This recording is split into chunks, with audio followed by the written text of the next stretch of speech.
Hello students, how are you? I hope you all are doing good. Today I'll be doing the third chapter of your book. That is, the name of the chapter is Little Girls Wiser Than Men. You have to take out page number 18 of your book. Page number 18 of your book, Little Girls Wiser Than Men. So I'll start explaining line by line. You also have to go through the text. It was an early Easter. Meaning is given here. Here winter was still coming to an end, so it was an early Easter. Sledging was only just over. So I hope you are familiar with this word. I'll drop a picture on the screen of sledging. What sledging is. Snow still lay in the yards and water ran in streams down the village street. This was a description of the place, that snow still lay in the yards and water ran in streams down the village street. Two little girls from different houses happened to meet in a lane between two homesteads. Homesteads also meaning is given in the end of the text. Big houses, homesteads means big houses and the surrounding areas of land, usually used as farms. So two girls from different houses, they met each other, where the dirty water after running through the farmyards had formed for a large puddle. So in the picture itself we can see, so this is the picture. In the picture itself you can see the dirty water, the stagnant water. It was not being able to move and it happened to be a large puddle. One girl was very small, the other a little bigger. By the picture itself we can see one girl was small and the other was a little bigger. Their mothers had dressed them both in new frocks. They were wearing new colorful frocks. The little one wore a blue frock, the other a yellow print, and both had red kerchiefs on their heads. Kerchief that they are wearing. In the picture itself you can see that they are wearing on their heads, cover their heads. They had just come from church when they met, and first they showed each other their finery. So finery, the meaning is given here. Beautiful clothes worn on special occasions. We all wear new clothes, beautiful clothes on special occasions. So they were also wearing, they were showing each other their special clothes.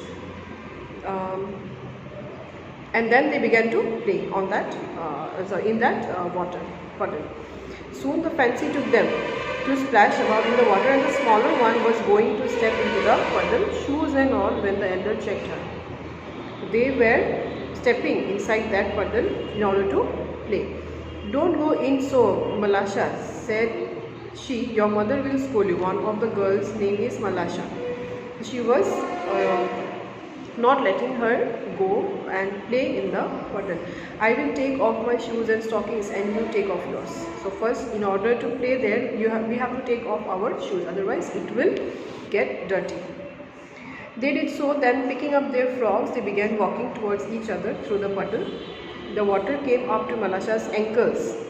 So ankle, it came till her ankles, and she said, "It is deep, Akolya, I am afraid." So the other girl's name is Akolya.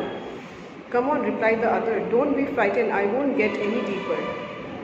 When they got near one another, Akolya said, "Mind, Malasha, don't splash, walk carefully."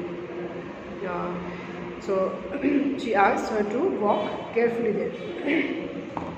She had hardly said this when Malasha plumped down her foot so that the water splashed right onto Akolya's frock. The frock was splashed, and so were Akolya's eyes and nose. So all over, the dirt were all over on their body, even on their eyes and nose. When she saw the stains on her frock, she was angry and ran after Malasha. Malasha was frightened, and seeing that she had got herself into trouble, she scrambled out of the puddle and prepared to run home. So as they got dirty, Malasha, she was frightened. And seeing that she had got herself into trouble, she scrambled out of the puddle. She moved out of the puddle and she started running towards her home. Just then Akolya's mother was passing. On seeing that her daughter's frock was splashed and her sleeves dirty, she said, "You naughty girl, what have you been doing?" So her mother said, she met her mother on the way, and she said, she scolded her. The mother scolded her, "You naughty girl, what have you been doing?" "Malasha did it on purpose," replied the girl. At this, Akolya's mother scolded Malasha. Malasha began to howl loudly so that she could be heard down the street. Her mother came out. So here, when she got scolded, she howled louder so that other people can hear her voice and they come out. What are you scolding my girl for? So here, Malasha's mother came out of the house and she started arguing with Akolya's mother.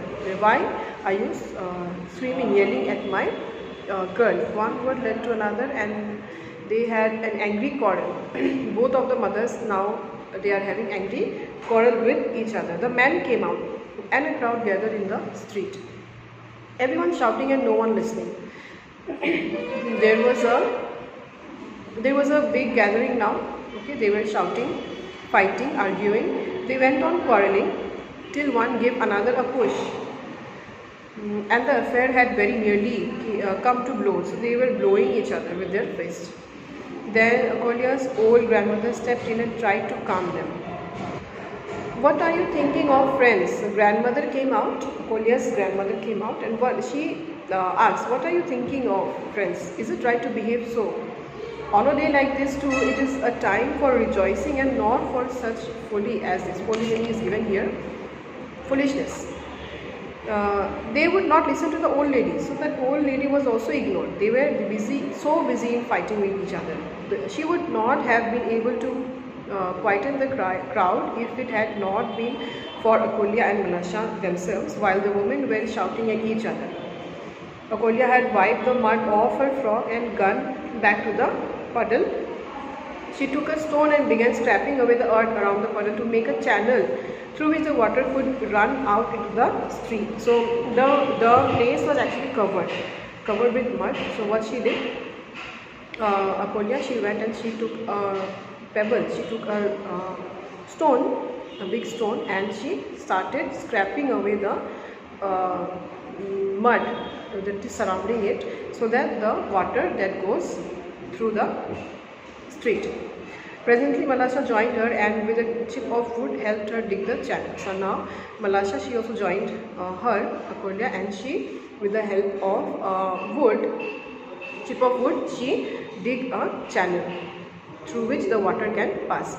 Just as the men were beginning to fight, the water from the little girl's channel ran streaming into the street towards the very place where the old woman was trying to pacify the man. Pacify meaning is given to calm the man. So the water that flowed the way where the old woman was standing and trying to calm the people. Catch it, Malasha, catch it, shouted Akolya, while Malasha could not speak for laughing. Highly delighted and watching the chip float along on their stream, the little girls ran straight into the group of men. The old woman, seeing them, said to the men, "Are you not ashamed of yourself to go fighting on account of these lasses, these girls, when they themselves have forgotten all about it?" So they were little girls, they themselves have forgotten about the fight, which they didn't even start. Who started? Their mother started. And by looking at the women, the men also started to fight. But here, the reverse thing happened. Both of the girls, they went together and they were playing. They forgot about the argument. Dear little, so that's why the old woman was telling the men to be ashamed of themselves, because they were fighting. Their little souls, they are wiser than you. That's why the name of this lesson is Little Girls Wiser Than Men. So this is the reason the name of the story is kept. So these little girls are more wiser than these men. The men looked at the little girls and were ashamed, laughing at themselves. Each went back to his own home. So at last, by looking at the little girls, they laughed at each other and later they went to their own homes. This story is written by Leo Tolstoy. Thank you for watching.